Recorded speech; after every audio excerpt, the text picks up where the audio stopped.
Yeah? You all right, Heather? All right, Heather's all right. Hey, guys. Welcome to the podcast. She's just laughing at my cheery demeanor as usual. I was trying to make a serious face for the beginning of the podcast. Tom, I just couldn't hold it. Look at Tom is very smiley today. This is Because Tom was just fishing for 3 days. Yeah, there you go. It's amazing side effects of going out and having fun. Hey, I like that. What is that? I don't know. I'm trying to relearn it. It's not like riding a bike. It takes a while. Awesome. I gotta practice that. Yeah. Well, I'm glad that you went out and had fun. Yeah. The weather's been absolutely miserable up here, so I'm sure you get much of the same. And I see, Heather, you got a whole bunch of snow too. Yep, it's starting to melt now. I got out of the house yesterday. Woo! Good for you. Nice. I mean, I should say I got out off the property. I get out of the house every day. I got off the property yesterday. I mean, if I lived where you lived, I would never leave the property. Ever. No, right? I try my best not to leave the mountain. Things just get bad once you leave the mountain. Yeah. It gets expensive when I leave the house. Fucking A does. You gotta buy stuff. Terrible. So what do you got going on in your world, Nick? Well, I got a whole bunch of stuff going on, but before I get into my whole bunch of stuff going on, we were supposed to have a guest on today, and that guest was Joe Flowers, and Joe Flowers is awesome, and we love him. But unfortunately, he got snow, and it took out the power. So he's in North Carolina, I believe. So they don't know how to snow down We'll there. reschedule Joe, right? We'll reschedule Joe. Yeah, we'll he's coming back. He's coming back on in a couple weeks. So. Oh, okay, perfect. So Joe's coming back. Don't you guys worry. And if you really want to listen to some Joe, we had him on before, so maybe I'll throw that link. And we had to rip him off the podcast. We were like, Joe, this is going too long, but Joe can just talk, which is why it's great. Yeah, it's awesome. So anyway, other than that, I do have things going on. What is my things going on? And I want to tell everyone about. So the latest issue of Recoil Off Grid went on sale on the newsstands on the 11th. So that's 2 days ago, or 3 days ago, or 5 days ago when you listen to this. I don't even know. The 11th of February. So you guys should go pick it up because it's a really, really great issue. And I know I mentioned it before, but I got an article in there. Patrick, who's been on the podcast, has got a bunch of articles in there. And also, he's the boss, so he can put as many of his own articles in there as he wants. We got an article from Craig Caudill, who was also on the podcast, and we got a couple articles from Ruben, who was also on the podcast. So what I'm saying is, now? Is that what we're doing? I'm just saying, no big deal or anything. I'm just saying, we know people. We got a bunch of friends on the podcast. We got a bunch of friends who, and we got an article from Matt, who was on the podcast last week, and he was on the cover. So what I'm saying is, we got a lot of friends in this issue. So we'd really appreciate it if you went out and picked it up and read it. Said nice things about us. If you don't have nice things to say about us, I don't want to hear it. But if you have nice things, say it. So that's it. That's what I got going on over there. Other than that, I got a ton of new articles in the works. I made a post on Instagram the other day about. Hey yo, look at you go! Right? No, so if you guys follow me on Black Flag Survival on Instagram, it's basically an outdoor account. And now that I'm working with Recoil, it gives me kind of an opportunity to write more urban and self-defense kind of stuff. And I'm excited about that because I've actually done more formal training in urban survival than I have in any kind of wilderness stuff. I just love the woods. So, it's nice to spread your wings and talk about some other stuff. So if you guys are into that, you can find a lot of that at offgridweb.com. Yeah. They're not a sponsor. Not a sponsor, but I work for them, so they pay me. Unless Patrick, if you want to. Yeah, unless we want to. Yeah, you can grease my pocket, Patrick. I'll allow it. And also, not a sponsor, Recoil Off Grid has a podcast, and it's now going up on podcast platforms, so you'll be able to listen to it or watch it on YouTube, and you could listen to me over there because I'm going to be on that podcast on a fairly regular basis too. So, double doses of Nick. How many episodes do they have so far? So we have recorded a lot and published not so many, but there is perfect. That's helpful. Yes, but that's why we're doing the audio format over there now too, because we're going to have the audio format come out a lot sooner than the video format comes out. So because we are in control of the audio, and other people are in control of the video. Yeah. So you guys can expect probably to see or hear, and I should say, hear 4 podcasts a month going forward from nice. Yeah. from the Off Grid podcast. Interesting people. Yeah, Patrick talks to the interesting people. So there'll be two Patrick talking to interesting people, and then there'll be two of me, Matt, and Patrick. Probably doing a lot of what we do here, except different people. Bullshitting. Yeah, yeah, Bullshitting. nonsense. Um, yeah. So anyway, so go check that out. I really appreciate it. There'll be some links in the down below. So yeah, and that's it. That's all I got in my world that is work related. I have other things, but we'll talk about that later. All right. Who wants to go next? Heather, you said you had lots of things, so tell us I about your life. do. I Not got all my the things at Atlanta. once, though. I got my Atlanta Blade Show table assignment right Nice. in the mail yesterday, and I got a great table right in the Sweet. middle. Right in the middle. I'm 7BB. People really don't know what that means yet, but they when you Oh, that's a nice spot too. That is right, a nice like spot. I am Yeah, right you're next to the not big buried. boys. I'm not buried. I'm really excited. I was very, very concerned since we didn't get to go last year that we let them know ahead of time. Graduation was more important, but re-signing up this year was like, well, but this will be like our 9th Blade show.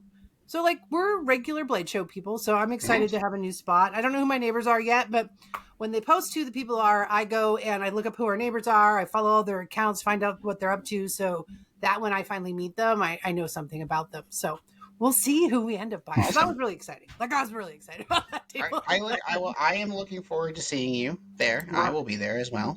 Yeah. Running around doing off-grid things. So, Yeah. There'll be lots of yeah, people there we know. I'm very yeah. excited about that. So, and I'm already actually working on inventory for it, which is crazy. But when I wait till the last second, we're very overwhelmed. So I Mhm. have Canvas in now. So we're already starting on our inventory for Blade Show. It's very ahead of the game for me. And I'm going to try not to sell it before we go. But I All tend to right. do that. I tend to make cool stuff. And then I'm like, wait, let me share it. And then I sell it. So yeah. And That's great. I recently talked to the people this week about the P&W survival games that Todd and I went to last year. Nice. Yeah, and I'm excited about it. They're kind of doing things slightly different this year. They're going to have more teams, and I'm excited about. Well, Todd and I will go as sponsors again, and we might be Mhm. sponsoring an actual like challenge. So more of our gear will get featured in the videos and the pictures and Okay. stuff, and yeah, so that'll be a lot of fun. That'll be in Oregon in August. And they're going to do 25 teams of 2. So yeah, Nice. anybody who That's goes, awesome. yeah, and I think they're doing pre-registration already, so it'll be fun. And I was really surprised last year how many people knew nothing that did really well at the event. They just went because it sounded like fun, and they had no outdoor skills. Well, if you have a willingness to learn, Yeah, and you get to you Oregon. can yeah, you can go to Oregon, do Yeah. some That's all you have to stuff. do. Yeah, and you know what I thought was really nice is I honestly think sometimes people who don't know how to do anything learn better because they're not like I don't have to pay attention. They're like I really have to pay attention because I have no idea how to do this, so I'm going to follow the instructions. Versus people are like, oh, I know how to do this. I don't need to listen to all the details.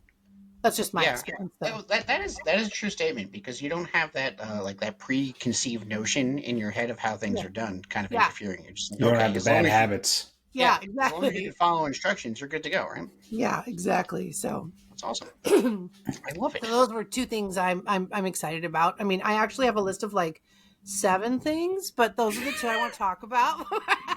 All right. Well, no, I'm sure we'll find some time to sprinkle. We'll sprinkle them in. I mean, again, we've already mentioned it, but Tom has been smiling like this entire time. So, Tom, why are you smiling? I mean, I know you I went could fishing. frown more. I was I don't telling know. I Heather mean, about all my problems with freaking production before the podcast aired, okay, which well, I'm not going to go into on air because it's just business, which just makes me smile at times. Um, yeah, I just came back from ice camp, which was fun. Bark Eater Outdoors, Mike from there, we've had him on the podcast before. He had me up there, up at Shroom Lake with his buddy Bobby, and we just kind of camped on the ice, which is always different, because it's so much easier setting up on dirt. It really is. But when you're setting up on snow and ice, I mean, even the first shanty I tried to put up, we decided to shovel out the snow so it would be on hard pack ice. But then the problem was that this weather in the Northeast can't make up its mind because it will go from like raining an inch to then 7 degrees the next day, and it just doesn't know what it wants to do. There was like 2 inches of rainwater underneath the 18 inches of snow. So after I finished shoveling all the snow for my shanty, the whole thing then filled up with water. I'm like, God damn it. and then you couldn't set up your shanty on that because you'd either be in the swimming pool or then your shanty would freeze in a layer of ice, and then you wouldn't be able to get it out when it was time to go. So it's always difficult to set up, but it's always fun to go there. Fun. And we were It's out there. fun. It's fun. It's a definitely interesting type of fun. Um, but it was fun. We just camped out there on the ice. Fishing was slow, but that's how it goes sometimes. We had really weird weather up there, where there was like one window of time where it wasn't windy, and you think that the wind wouldn't affect the fishing when there's 18 inches of ice on the I lake, wouldn't. but it still does. And same with the moon and the pressure, all these things. It's still just like fishing in the regular year. If you have a bad pressure system moving through and wonky weather, the bite can turn on and off. And like now with all the flashers and technology and live scopes and everything, it's just really good at seeing the fish come up to your lure and then just say, nah, and then swim away. And you're just like, shit. I mean, what I think is absolutely hilarious about this whole situation is that you have the fish who like know the phase of the moon and the wind and the Yeah. pressure. They are keenly aware of all this, but they have no idea that that's not food. That's a piece of rubber with a hook. Yeah, well, yeah. Sometimes they eat it just because they're pissed at it. I mean, And they don't have find hands to myself throw really fists. mad at a pizza. They only have a so- mouth with teeth, so they don't really have many options. From the angry fish. She's like, yeah, it's the angry fish. Sometimes you piss them off. I'm gonna get pissed off at my pizza and eat the crap out of it aggressively.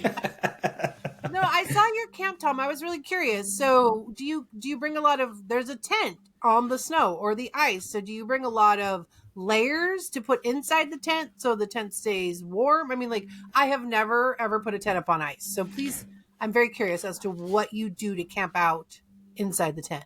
So inside the tent, it's best to put down like those rubber gym pads and stuff like that, those Uh-huh. tiles that interlock. And then we found it best to like pack down the snow a bit and then set them up. So even when the snow does melt from the heat inside the tent, it just keeps packing the snow down, Oh, which is then okay. going to become more solid and solid as it goes on. But those tiles help out.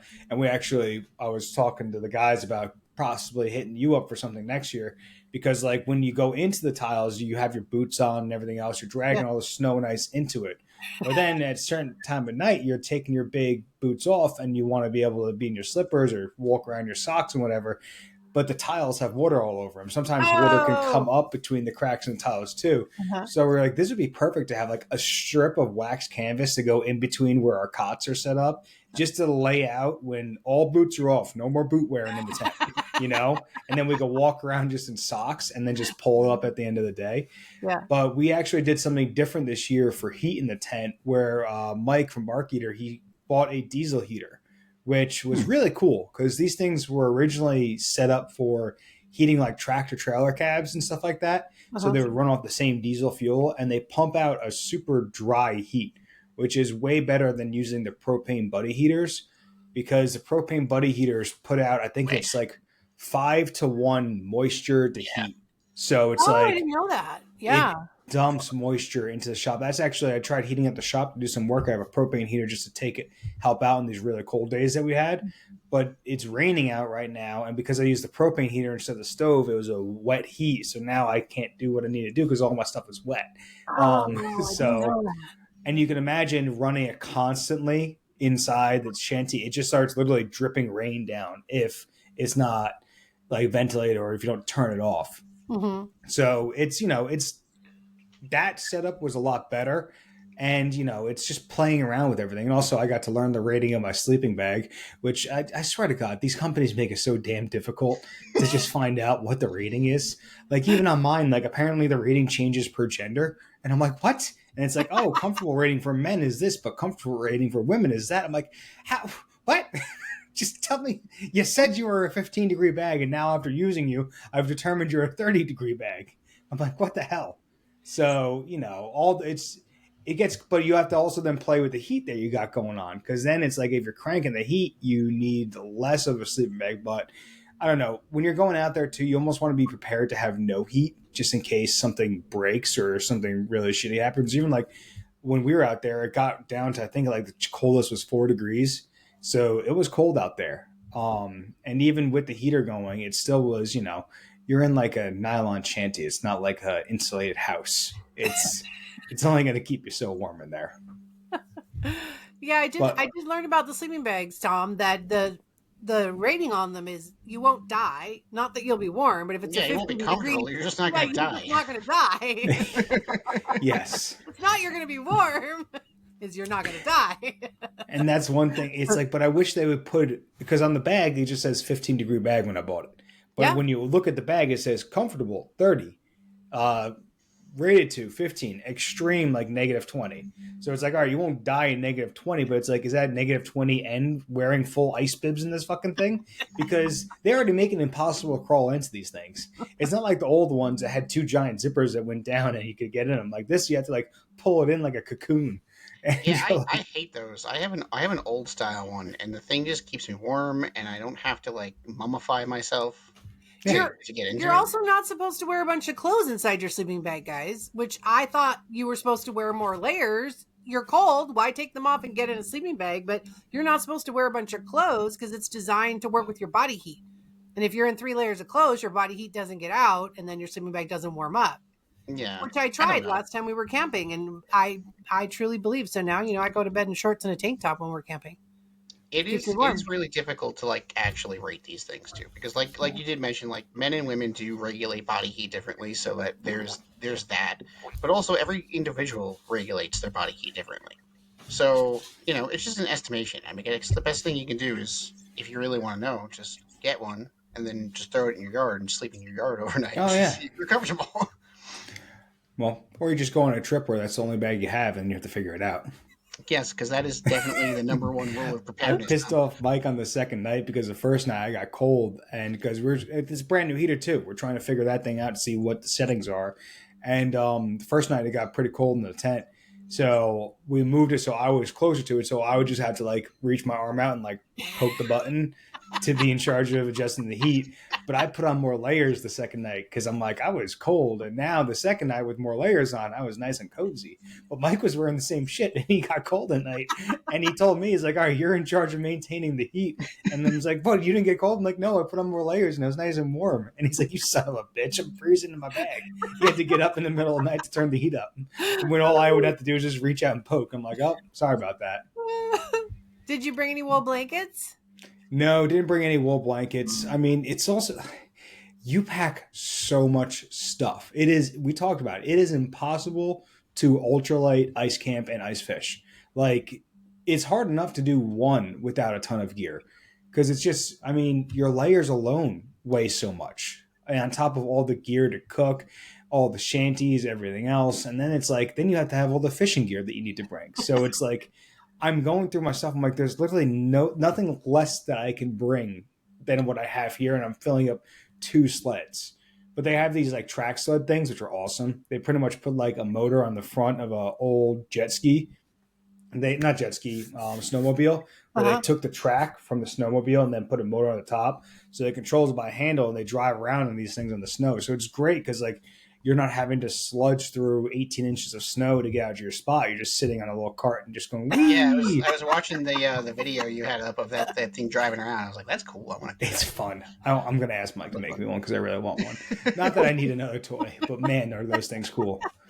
But yeah, it's like it's tough to pack a light on these things. Even though there's like, even I got it from you at Georgia Bushcraft. I bought the ground cloth. I wanted to bring that because that would have been perfect for like inside the tent. Yeah.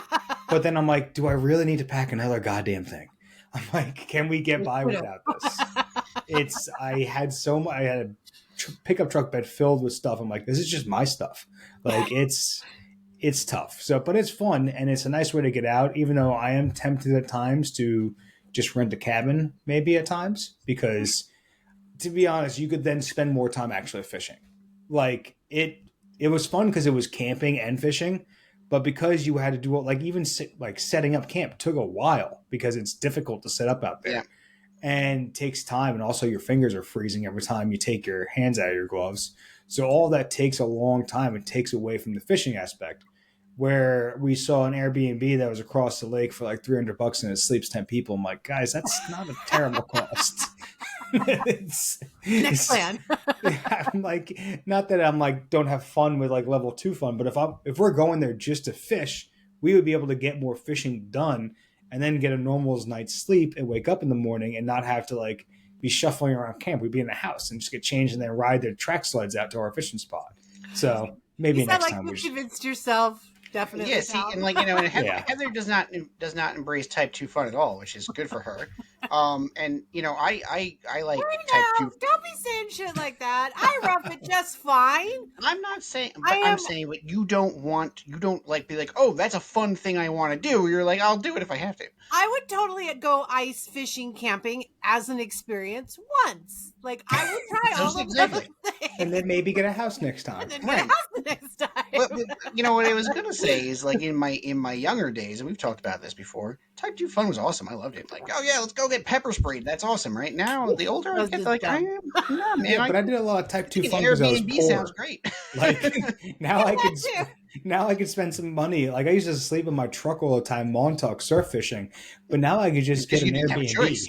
Like now I Budget can has just spend a couple changed. $100 and just The budget has it's changed. well also too. It's like when you have time to like time is such a luxury that I don't really have that much of right now, especially running a small business, that you almost want to make the most of the time you have out there. Mhm. So it's like these little things like that where it's like, well, we like almost over half a day of labor into just setting, maybe even more, setting up and breaking down camp. So that could have been a whole nother day of fishing pretty much. It's versus like an Airbnb where you do the dishes and you walk out. Like, Yeah. after you finish scrubbing the floors and everything because of these stupid rules that they have now. Hotels are great because you can do whatever you want to them and they're like, Like all right, they're we'll Short clean of, it. short of $150 destroying everything. clean, but you better clean it before you leave. You're like, I just paid $150 for you to clean it. Why am I Yeah. having to clean it? I don't understand. Yes. Other But- people fuck that up for us, by the way. Yeah, of Yes. course. Well, Of yes. course. As usual, people are the problem for people. But yeah, I don't know. I would love to do it again, and maybe I'd really like to find a spot too where we could camp on the ground because that just makes such a difference to not have to deal with the water coming through the tent and everything like that.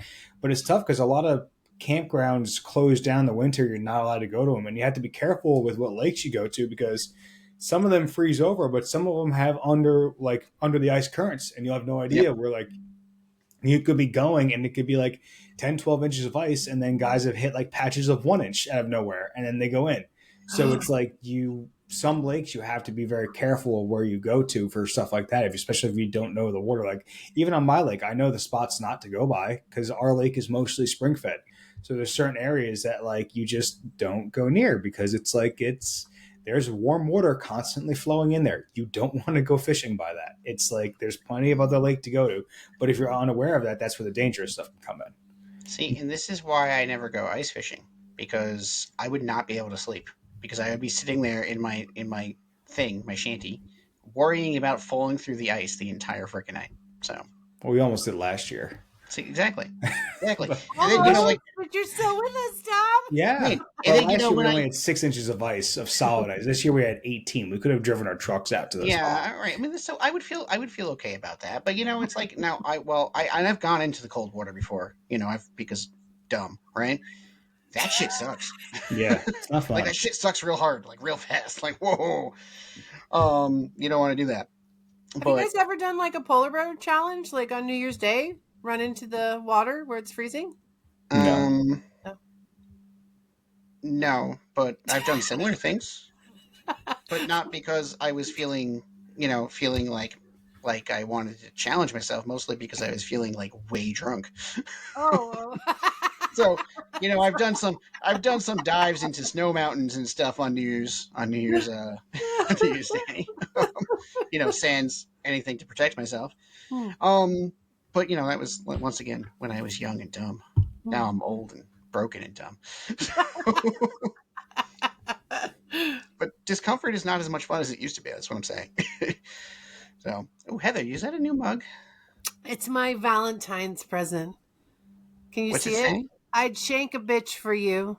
Yes. Right in the Love that. kidney. Love. That was from Todd. Wasn't that sweet? Aw. Love. I mean, of course Todd could because he used to be an assassin. So, Yeah. He's got that skill set. When he was spending his time in the Russian gulag. Exactly. I saw that. I'm like, I need to stay away from them. I don't need to get shanked any more times. I've had enough of that in my life. Well, I had a really good inappropriate bug mug, but since we don't have Joe, I'm saving that for Okay. when we have Joe on. So That's good. I think he's coming 2 weeks. Okay, yeah. I have quite the mug collection growing. I'm gonna have to start getting rid of some because there's no room in the cupboard. So I actually had to do the same thing because I Yeah. have this thing now. Like when I travel, I get a mug from everywhere I go. Oh, So yeah, and you'll be traveling a bit more. You're gonna be in trouble. yeah, so I'm gonna be doing a lot of traveling.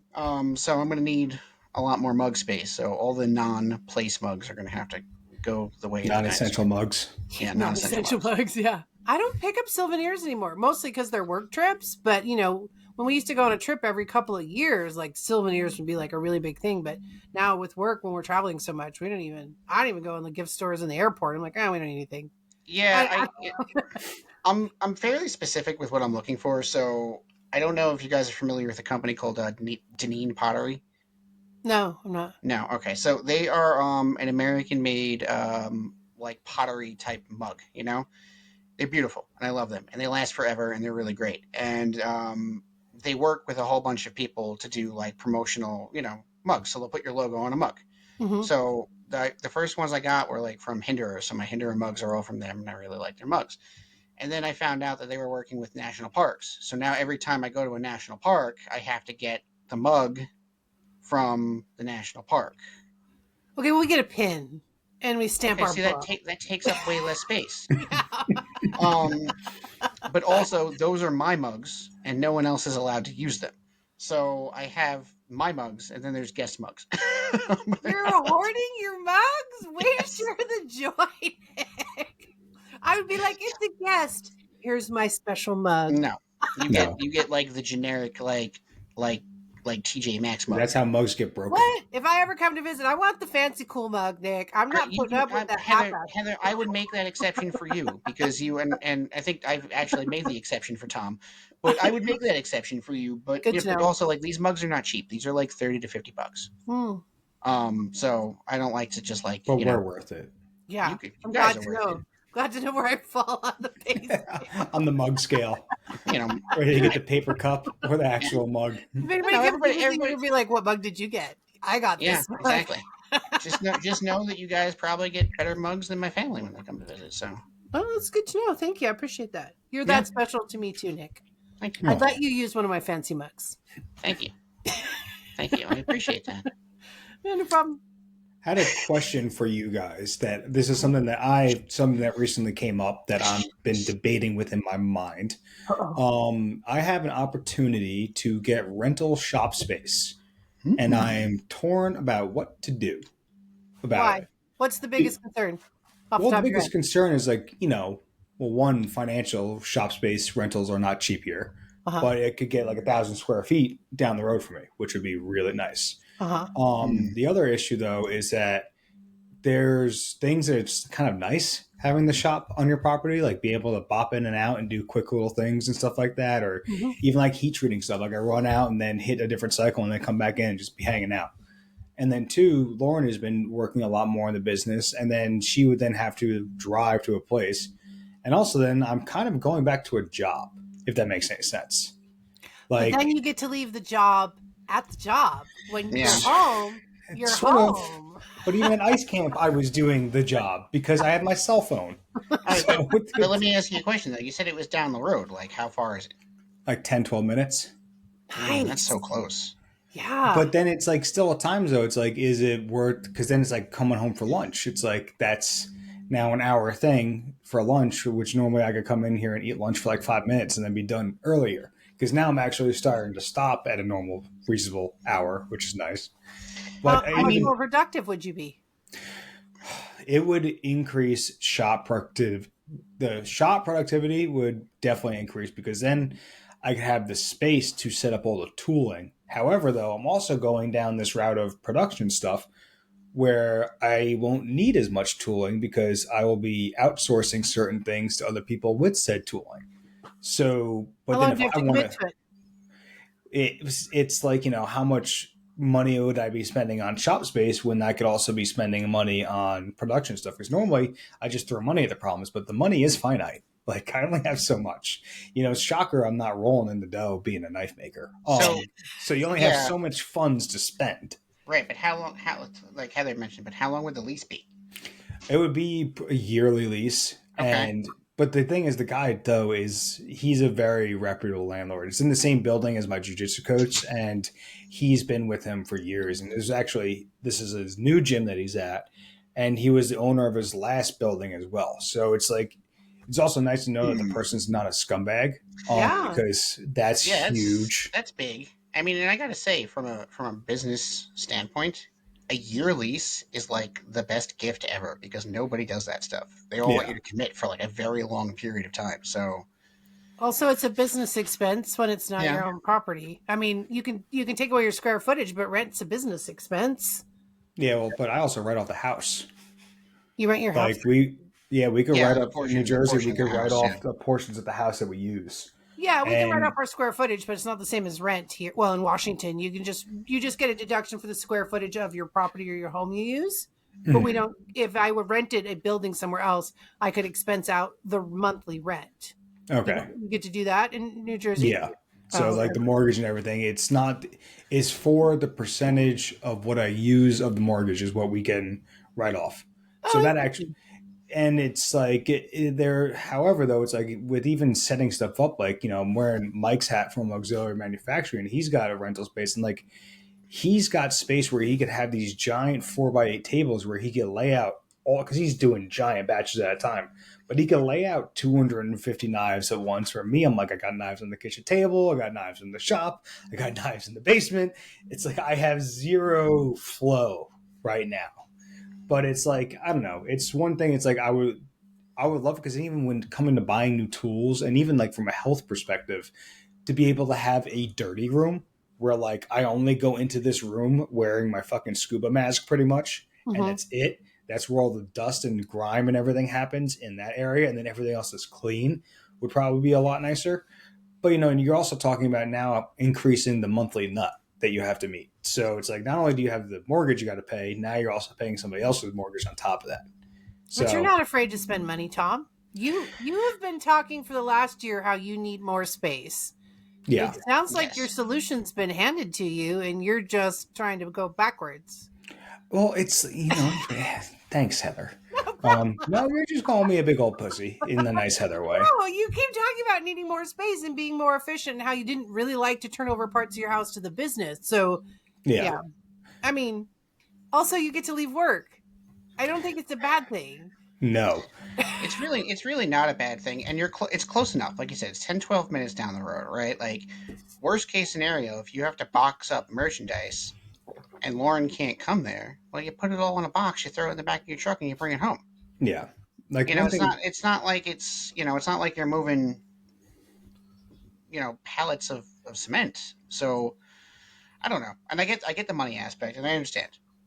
Yeah. Um, but I think though, from a productivity standpoint, from an organizational standpoint, and really for the ability to just kind of separate your home space from your workspace a little bit, I think you would really benefit from that. It would be nice to have a garage. That would Yeah, be really cool. to like actually put stuff in Yeah. and not have to dodge that crazy pipe every time you walk into the basement to like laser something or And maybe be safer from assemble something. bears. Yeah. And you could still keep your office space in your house. Yeah, we'd still do that and still have like, I should probably keep all the product here too, just for shipping purposes. So if we sell enough, we don't have to like run all the way down to the shop, grab it, then go somewhere else. But I don't know. It's definitely it's tough because I talk about this all the time, where I'm running like three knife companies at the same time, between handmade custom stuff and then production stuff. So it's like it is very difficult. If I was just doing handmade like Mike from Auxiliary does, where like yes, you want that workflow, so you, or even like LT or these other guys, like you want to be just assembly line shit, like Model T style, like everything's all set up. You're not changing tooling, you're not changing arms and everything like that. But also, it's like I need the money to then spend on these production things, or else that's so I'm not killing myself or cutting my hands in half trying to Hmm. work too fast. So it's very, I don't know. I think I know I'm. it's tough, and I know you, and we'll have this conversation, and then we'll have this conversation again, and then we'll have this conversation again and again and again and again, and then you'll make a decision, and that's okay. But I really do think it would be a good move for you. But what Um, we really wanted to do though, as like the real end goal, is to buy a house with enough land to put a building up, because the building space, like to rent that I want, like I could buy the building for like 35, 40K. So it's like that the building itself is not expensive. It's just the problem is we don't have space to put it on our property. And I would love to be able to have that kind of building on our own property, because now you're putting it to your own equity of your home value and everything Mm-hmm. versus paying rent somewhere else. So it's like, but also I don't know when we would have the actual ability to well, move, because that. exactly, and that's the point. You're signing a year-long lease. You're not committing to this for the next 15 years. Yeah. Well, and So, this is a test run, so you could get in there and even see what machines you need, if you would need a bigger space or a smaller space. I mean, remember we just talked to John? He was like, instantly, I was like, this was not a big enough space. Like, I should have built more space. So it kind of be like a test run for your ultimate goal of having the property mhm. with the shop on it. Well, Plus, you know, like at the rate that you've been growing, you might be in a position where you want to hire some help. And the yeah, last thing you want your hired help is to be traipsing around your shop garage and like walking yeah, into your taking dumps kitchen in to my go to the house. bathroom. Lauren is one thing because she lives there and you love her, but Yeah, random person you hire is not. You don't want them milling around bunch your of house. goons like me running around, ruining our septic system. Yeah, But someone probably equally as grumpy as I don't you, know but if a I want to do it stranger. LT style where he's like putting handles on his dryer to like finish gluing up and stuff like that. That story of them is wild. I don't understand how his wife put up with that, where they just consume the entire home. I'm like, because it is nice to be able to separate a bit. So it may be a nice thing to like get all of it away there. And then also too, like having events and stuff would be nice because they have a big property there where it's like people want to like come up and do stuff. I'm like, no, this is my home. Go away. Like this is, I live here. No, you can't pick something up at the shop. The Well, shop yeah, is that's my true. bedroom's right there. That Go opens up away. a whole new thing though, where people can not that you want people walking into your shop every day, but if you have people that want to come pick up something at the shop, you can meet them at the shop. Yeah. That's an opportunity to make more sales. Plus, you said events that you can do there, and you can have like cool social media and promotional stuff done in your shop as opposed to like in your In my garage. shack. Please don't shoot that way because my address number is listed on Yeah. Are like you gonna get my neighbor's house? yeah. I mean, Yeah. oh yeah, don't mind that guy with the leaf blower. He does it 24/7, 7 days Oh a my week, God. Yes. 365 days a year. So Yeah. It sounds like an exciting opportunity for you. I'm excited. Yeah. How It's long do you have to decide? I don't know. I still had to call him and work everything out. This was just talk to my coach and everything. He even said too, like even to start, there's a metal fab shop in the property in the building there. He's like he even said he could carve out space there if I wanted to start there. But it's almost like it. But also with getting the space though is going to be a lot of money to build everything, to build the grinding room, to build all these yeah, workbenches. And then with this production run that I'm doing, I'm like, man, that's a lot of money going to production stuff. Where would the money then go to then build out a shop space? And I'm like, do I wait until this first production run is done so I could have money to be made from that stuff? There's a whole lot of timelines I got to work out because right Very. now it's like, yes, and also right, I can't even work right now because my finger's still all cocked. So so I'm gonna say this. I think it sounds like it could potentially be a great opportunity. I think you need to work out all the details, and then make an informed decision from there. But God, that and sounds so also smart. keep your finger attached. I'm yeah, just like, no, that sounds good. Let's go for it. That's what Todd and I always do.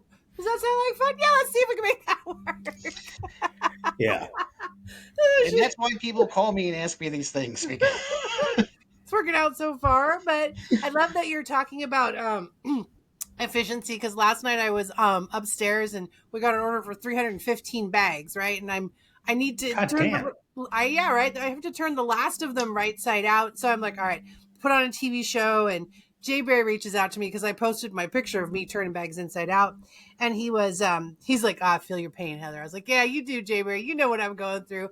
But he was recommending a person for me called Paul Akers. Have you guys heard of this particular person? So he has a book out, but he also does this stuff called lean manufacturing.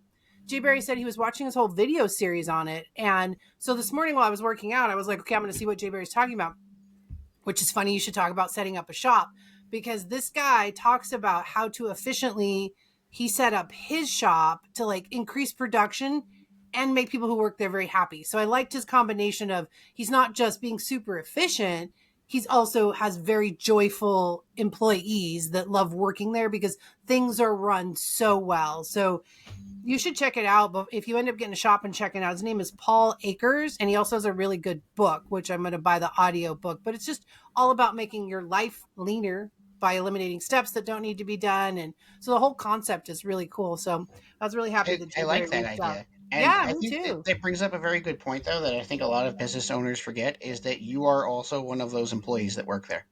Yeah, that's So true. if you're in an environment where you're happy or your employees are happy, then you're happy. Yeah, And if you're exactly. happy, you don't cut your finger off, Tom.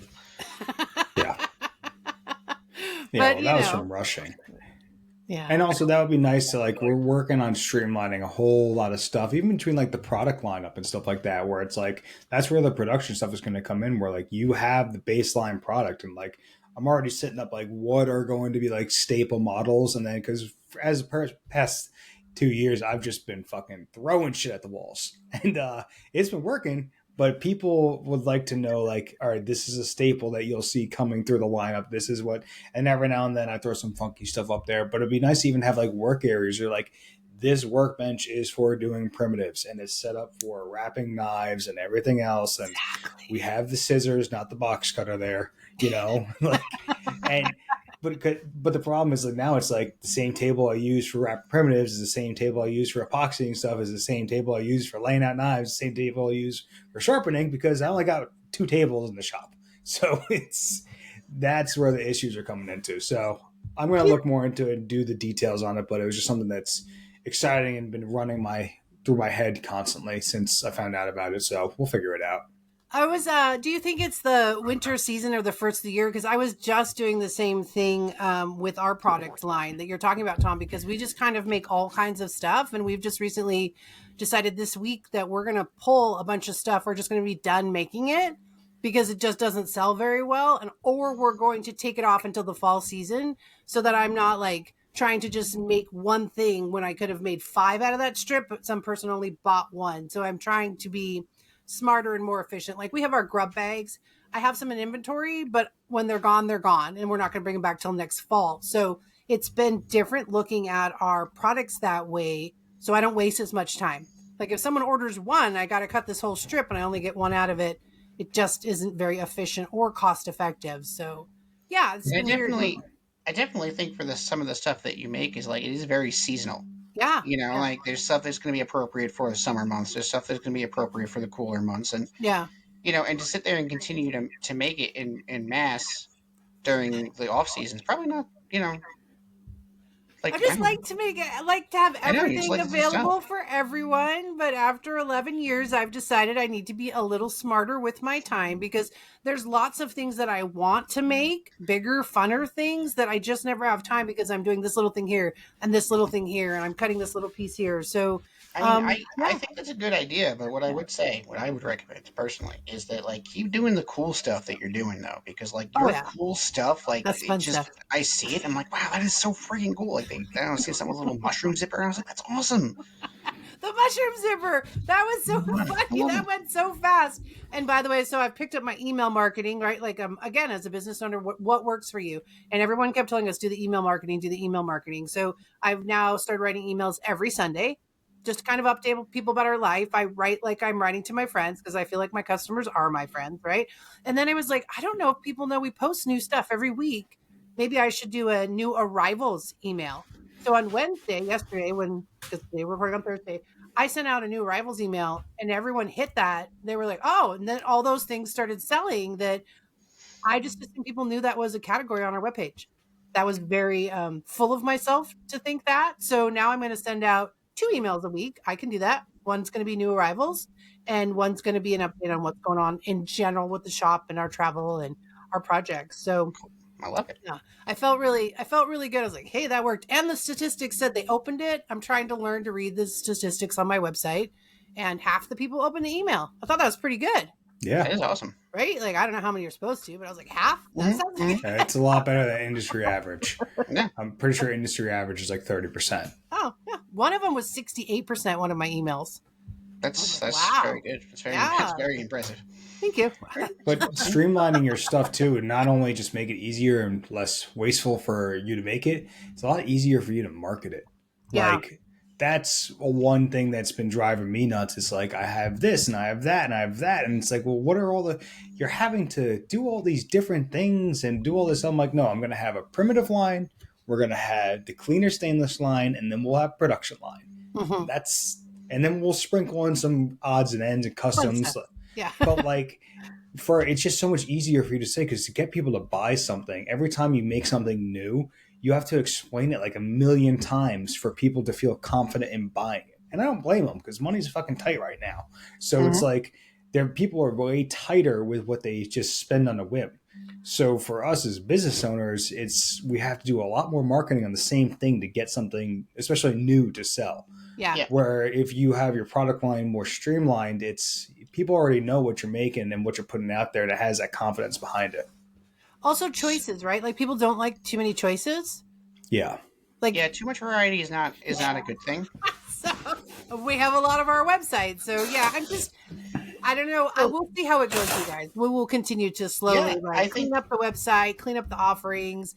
I still will post lots of one-of-a-kind stuff because that's what I do for fun. But I think we want to move into doing jackets, packs, haversacks, giant tarps. Like there's a lineup of bigger items we want to make this year, and I just have to make time for it. So yeah, something's got to go.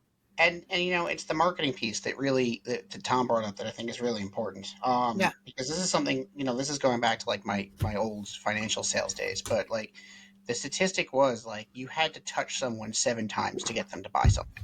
Yeah.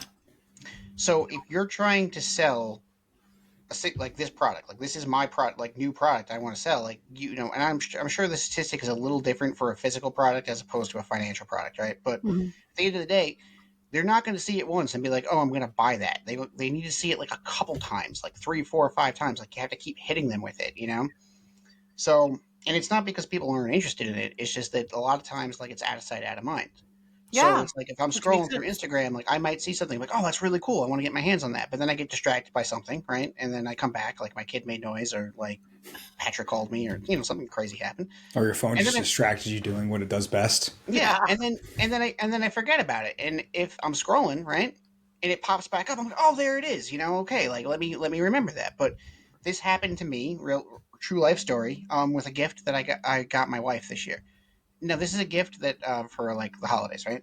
This is something that I've wanted to get for her for the last 3 years, but I forgot because what happened is I was scrolling, and I seen it on Instagram, and I was like, "Oh, really cool!" And then then when I went to get it, it was like right before Christmas, so it was like sold out. I was like, "All right, well next year then, right?" Then I forgot it existed, and then I was scrolling, and it popped up. I'm like, "Oh, there it is!" And then once again, it was sold out. I was like, "Motherfucker." And then this year I was scrolling. I said, there it is. I got it. And then I went and I ordered it. So, the point is that very expensive marketing earned this person, like $100 after 3 years. But, that's the thing. It's like, you got to keep, it's got to be in their face all the time. And when you have so much variety on your website and so much variety of product, like where do you focus your marketing? Yeah. Yeah, I do hope to streamline that. Like for us, we have a core line of products, and that's what I like to focus the good videos on, the purpose on, and then like things that I make that are one of a kind. I still film them. I walk outside my shop, I film what the product is on the way down to the house, and then I get here to the house and I post it and I write about it. But it's still, there's a lot of steps involved with selling a new product. Now, thankfully for us, we've established if you don't grab it when it's there, you don't get it. So our customers are pretty quick to be like, I see it, I'm buying it, which is very fortunate because it just doesn't sit on the website. Like I put up a new tote yesterday and it was up for an hour. And And then people are like, "Where'd it go?" It says sold out. I'm like, "Well, because it's sold." because Like, it's sold out. That's what happens. That's how I You keep know, the and I think lights on. that's the beauty of like doing like these one-off products or Mhm. very small limited batch products is like, Yeah, they're unique and that, you know, from a completely like shitty marketing standpoint, right? It's like that fear of that FOMO, fear of missing out. Like, oh my god, if I don't get it now, it's going to be gone. But also from like a maker standpoint, like I'm sure you consider a lot of what you do art, right? Like I yeah, made this art, and there's only two of them, or there's only three of them, or there's only one of them, and then whoever gets them, and whoever doesn't, well, maybe Sorry. you'll get the next piece of art. yeah. I actually started signing the inside of my bags behind my art panels.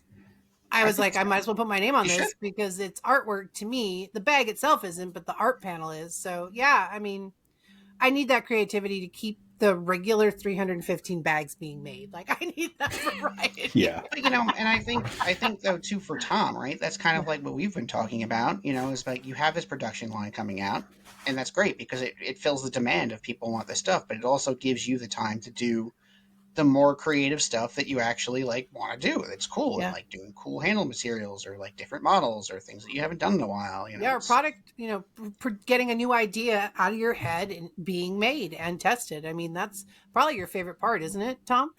Well, it's my favorite part is paying my bills. That's a necessary part. That's not a that's the favorite favorite part. part. Um, Fun part. What's the favorite yeah, fun part? I mean, the fun part is trying new different things. Like one thing I wanted to make coming up is like a slip joint folder. Not because I think there's a gigantic market for slip joint folders, but just because it'd be fun to try it. Yeah. To do something different.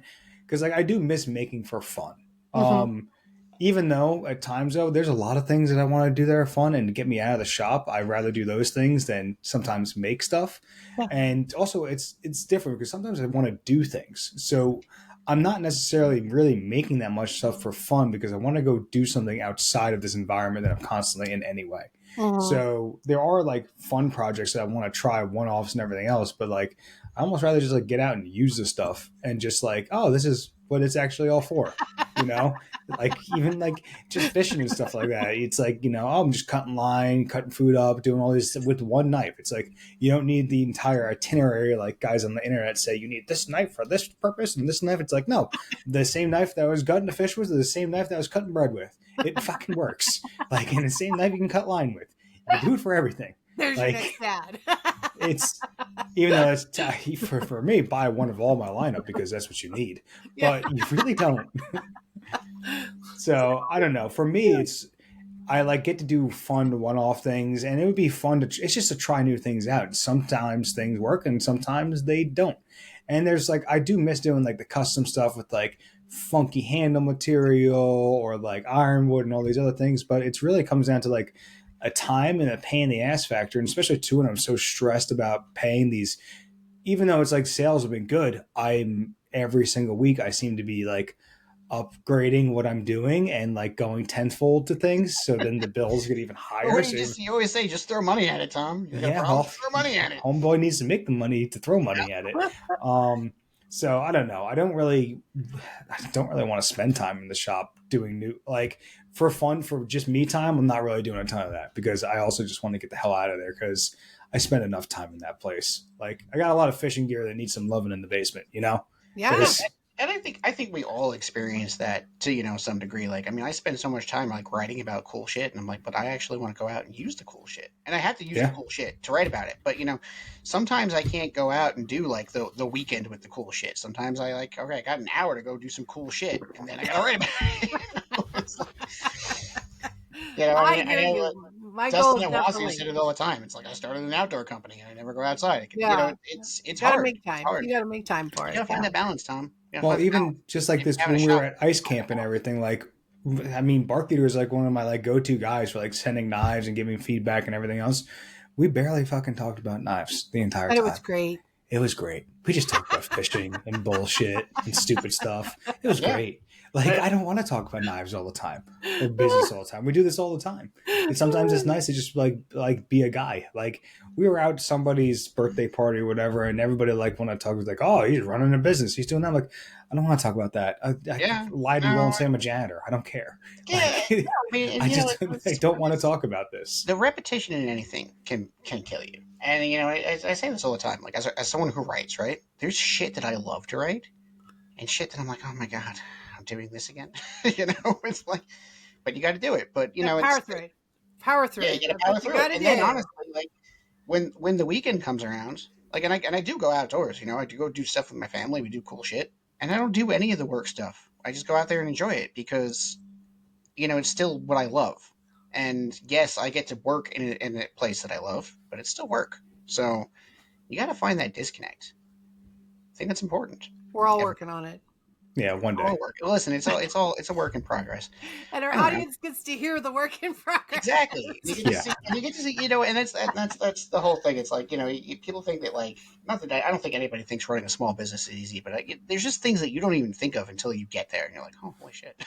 So, It's good, or no one would start a small business if they knew how much they Well, had. yeah, exactly. that's why I laugh when people say like I'm a full-time knife maker. It's like, do you just make knives all day and then you're like turn machine off and then I'm done? Because Yeah, that's not how running a business yeah, goes. you're a Like, I full-time wish that's all I had to do is just small make business owner, knives. or even medium and large businesses. Like, everybody goes through it. But anyway, I don't know. You guys are doing good. I'm really proud of y'all. Thank It's good to you. step back and look at everything too. Like I went back to when I was doing my tax and everything, I had to go back and look at all the knives that I sent for because they're all write-offs. That's a nice part about it. It's all marketing stuff. So I was going through and seeing all the knives and putting down prices and everything. But then you look at like a year ago, what was happening? Like even like this office that I'm in right now, like I had some shitty $15 desk a year ago. And now I got like a whole like shipping and receiving and a Yeah. desk and all this other stuff set up. I'm like, man, that time flies in just a year. And now I'm talking about like renting shop space. And I'm like, it's good to look back and be like, okay, not everything, the sky isn't always falling, even though it kind of Yeah. is at times when people are being It is. Sometimes, people. but you know It what? Like, is. you have to count your blessings. At the same time, like, Yeah. And I can still count to 10. So I you can count to still 10 count to 10. blessings. You know what? But you make a good product that people want, and there's people out there that buy it. So Yeah. it's like, that's awesome. So yeah, We're I don't above know. ground. I'm good. I have Yeah, very low that's it. standards. That's I it, wake man. up every day. I'm good. Yeah, I laugh because you guys all people think I'm on a bit on the grumpier side, but I'm actually a pretty optimistic person. Um, I get really like upset about dumb shit, but I really do. And I got a caveat, and we'll get into that in a second. My dumb shit that I'm pissed off at, but for the most part, like I just try to enjoy my life and be grateful and appreciative for what I have and the people in it who are awesome, and and the people who used to be in it who aren't awesome. Well, they're not in it for a reason, so fuck them. But like the things that cause me the most stress in life, I'm going to give you an example. I have a question for you guys. When you go to the supermarket and you go and you check out and you get your little cart full of things and you walk out to the car, where's the cart go? And the It cart goes returns. ideally into the roadway. No, Tom. In the cart return, right? In the cart return. There is, like, I don't want to say there's nothing because there's a lot of things in the world like this, but these are the little things in life that drive me fucking crazy. Literally, I'm like watching this lady who's not old or enfeebled or difficult or anything, right? She is 2 spots away from the cart return. She unloads her cart and, like, literally just pushes the cart into the spot next to her. Like, What'd you you do? are the worst person. I literally walked over there and I grabbed Ruminated. the cart and I walked it over. I said, "Cart goes here," and I like put it in there and I walked away. And she's just looking at me like, "Oh my god, I can't believe somebody called me out on this shit." But I'm gonna let you know, like, you catch me out in public, I am that guy. I will call you out on that dumb shit because it's just so inconsiderate, so inconsiderate. I love it. And I've had conversations with people, and they're like, "Oh, well, that's what they pay the cart people for." No, that's not what they fucking pay the cart people for. They pay the cart people to go to the cart returns and collect the carts and bring them back into the store. Some of these parking lots are really big, and they do it when it rains, they do it when it snows, they do it when there's a fucking hurricane, when you got to get your groceries and your eggs, otherwise your entire world is going to collapse. So just be considerate and return the cart, and be a better person. So when I run into people like that, I just think to myself, their life sucks. They're miserable. That's all. I mean, they A lot of probably are. NPCs out there in the world. They probably are miserable. But I just want, dear listeners, I hope that you heard this, and if you are not a cart returner, Shame on amend you. your ways. Shame on you. And if you don't amend your ways, you're like the lowest piece of shit on the planet. Just Right. throwing it out there. Thank you. Okay, that's all I got. If you guys have anything else, otherwise Yeah, it's time to end we the will leave it podcast. on cart Yeah. bullshit and whatever that and fucking high lamps. But we'll talk about that another day. Okay, Thanks Okay, for Nick. listening, goodbye, everyone. friends. Bye Goodbye. bye.